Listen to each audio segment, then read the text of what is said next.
Hey guys, so I'm outside just about to go for a run in December. It's actually a pretty mild day today, but in this video for Vlogmas Day 11, I'm going to be talking a bit about how I train for an Ironman Triathlon in the winter, but also during COVID. I live downtown Toronto, and right now the city is in lockdown, meaning pools are closed. And so in this video, I want to take you a bit behind the scenes of how I've gotten creative and with their training, and actually what does training look like for an Ironman. Because this is a topic outside of product launches and Kickstarters that we're going to cover every so often on this thing. So first question is, what exactly is an Ironman Triathlon? So a triathlon is three sports that you do in a day. You swim, you bike, and you run. And there are different lengths of triathlons.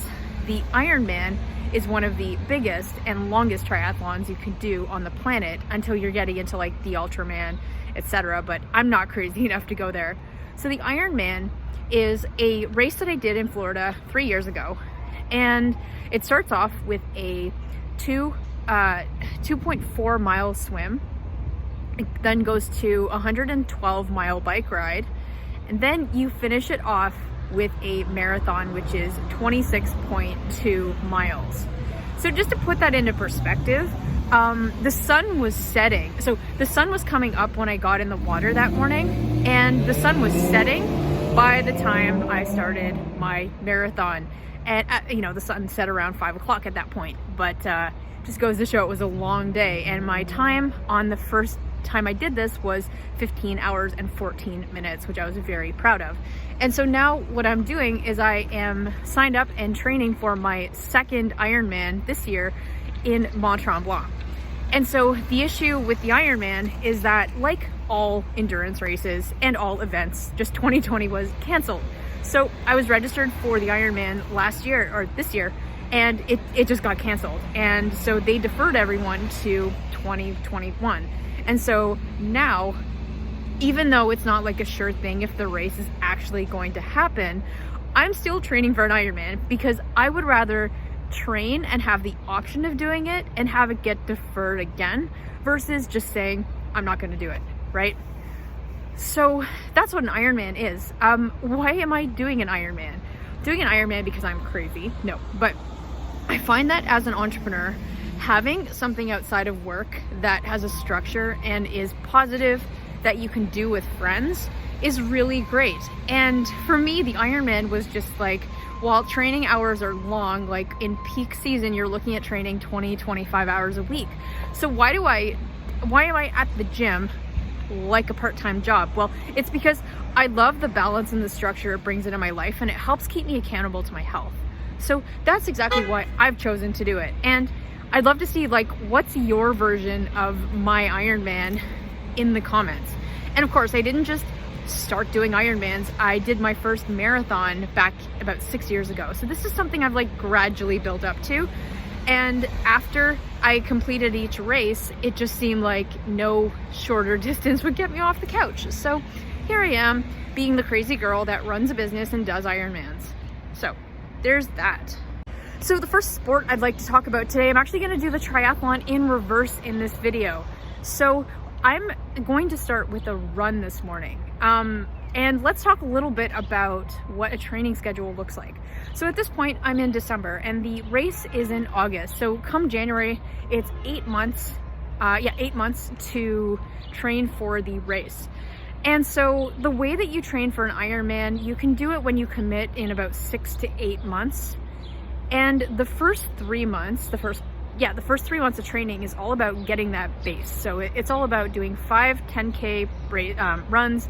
It's about having a minimum swim distance and really hitting the, if you follow triathlons, it's going to be getting like your sprint distance locked in. It's all about getting that base together. And then the next 2 to 3 months after that are about starting to grow distance and power. And then about 2-3 months before the race, don't think about adding this up right, but about 2 to 3 months before the race, that's when you're starting to peak in the distance. So your average training week, about 6 weeks away for an Ironman, is you're looking at 6-hour bike rides or 100 milers, century rides. You're looking at the 2.4 mile swim, and you're looking at running 18 miles on the weekend. right? So you're definitely peaking out at that point, and then roughly 2-3 weeks away from the Ironman, you hit what's called tapering. So tapering, about 3 weeks out from the Ironman, is when you hit your peak training. And then you need to taper, which means you essentially stop exercising and go insane. No, but actually you drastically reduce the stress on your body and you barely do any exercise, because what you're doing at that point is allowing your body to recover, both physically and mentally, so that you're in peak condition when you go to race. So that's exactly what it looks like. So I'm gonna start off today by running. Don't worry, you're not gonna be actually running with me. But today's race in November, what I'm focused on this month is really just keeping my distance, my base fitness, so that I'm not starting fresh off the couch in January. So let's go. I'm gonna run down by the water. So that was a great run. I had to cut it a little short because we're heading to the cottage today. You'll see more on that this weekend. But because gyms are closed, how I'm managing running in Toronto in the dead of winter is I have invested in some winter running shoes that have extra grip, and I've also bought a shell, which means like if you have usual tights or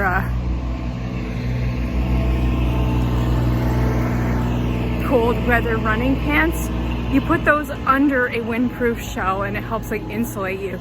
But the key in winter, I've been told, is to layer up, and you should never cheap out on good running gear in winter when you're running when it's sub-zero temperatures.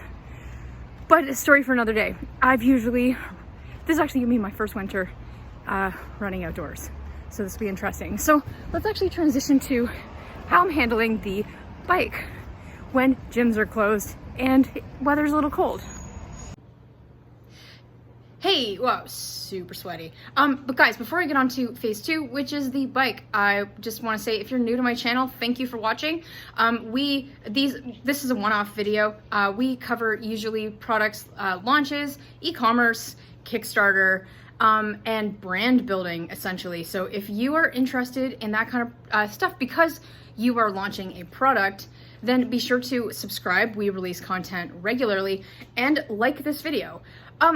Also, be sure to leave a comment below if there's another video topic or question that you want to have covered in a video. We do shout outs and feature you guys in these videos. So let's get back to it.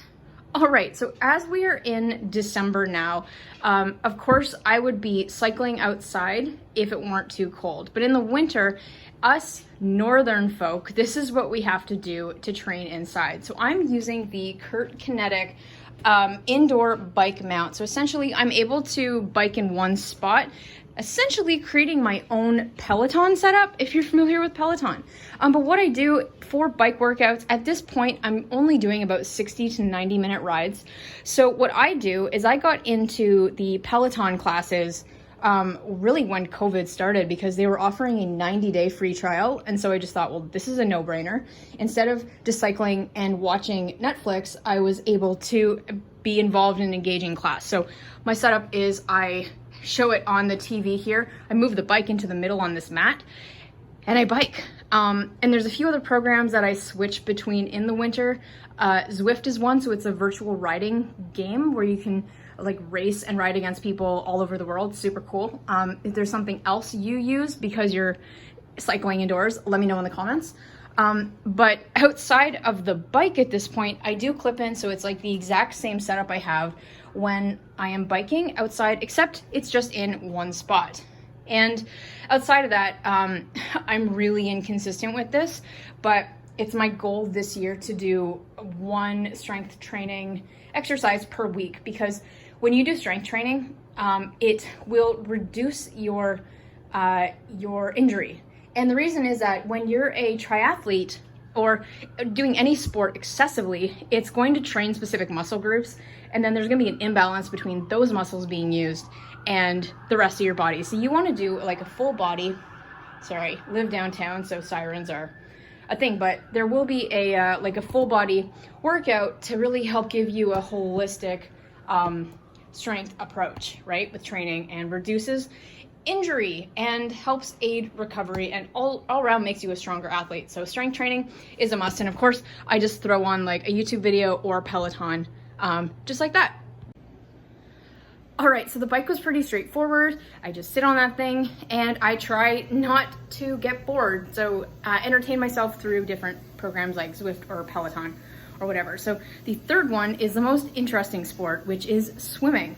So right now, being downtown Toronto, gyms and pools are closed. So I have either the option of driving about 45 minutes out of the city and using a gym in a local municipality here, which people really don't like because essentially Toronto being a hotspot right now, it's like we're bringing our cesspool of germs and viruses up to there. So I'm not gonna do that.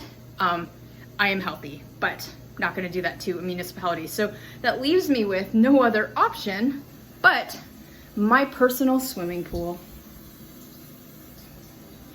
Just kidding. That was a good joke though, at least for me. I remember during lockdown #1, there were a ton of YouTube videos and like memes going around the triathlete community of people swimming in their backyard in one spot, and that's just how they're gonna like maintain triathlon training. And that was before all the triathlons got canceled. But really, that's it. So that's how we train.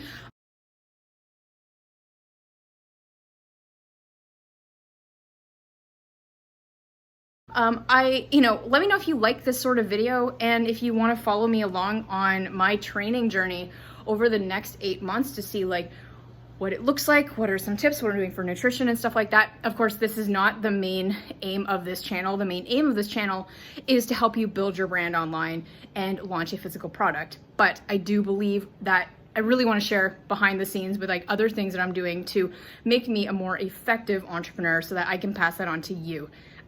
With that. But apart from that, guys, it's been great. Khierstyn again, be sure to subscribe and like this video if you like the sort of content we're doing.